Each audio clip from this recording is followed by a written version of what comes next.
What do you do when 1,000 other people want exactly what you want? What if you're not the only one that wants what you want? What if there are thousands of other people who want what you want? You have to outwork them. You got to outgrind them. You got to get up earlier. You got to stay up later. You've got to execute, and you've got to go from 70 to 120.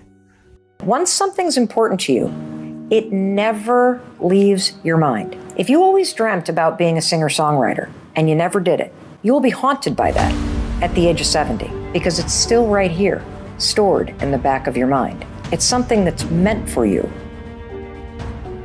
When things go wrong, they always seem to happen at once, and they just compound on top of each other. And it's pretty easy sometimes to feel beat when you're faced with all those issues and all those problems, and they all hit you at the same time. But let me tell you, that doesn't mean give up. In fact, it means the opposite. It means it's time for you to fight harder, to dig in. It means it's time for you to go on the warpath. We have a factory, a nice governor in our brain, and it's a survival mechanism. It protects us from pain and suffering. We should back off. We should sit down, find something more comfortable. And there's something about the mind. The mind has the tactical advantage over you at all times. At all times of your life, the mind has a tactical advantage over you. Why is that? It knows what you're afraid of. It knows your insecurities. It knows your deep, dark lies. And it starts to push you away from that shit. It pushes you in a direction that is comfortable. The mind controls everything. So what I realized was that when I was growing up and I was 300 pounds and I got all fat and I got all insecure, I realized that my mind kept taking me in this direction. When things got uncomfortable for me, when I was facing my insecurities, when I was facing my fears, my mind said, oh no, we have a tactical advantage. We need to get you, separate you from this feeling over here. Life's all about feelings. We want the happy feeling. We don't want that feeling of this sucks. Why am I here?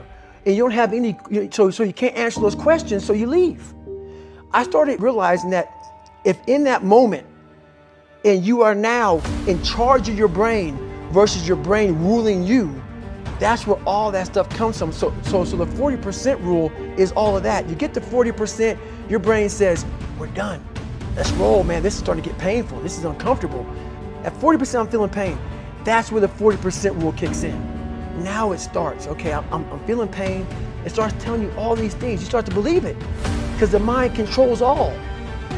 This is the time where you have to gain control back of your mind. You say, okay, let me see if I can go 45%.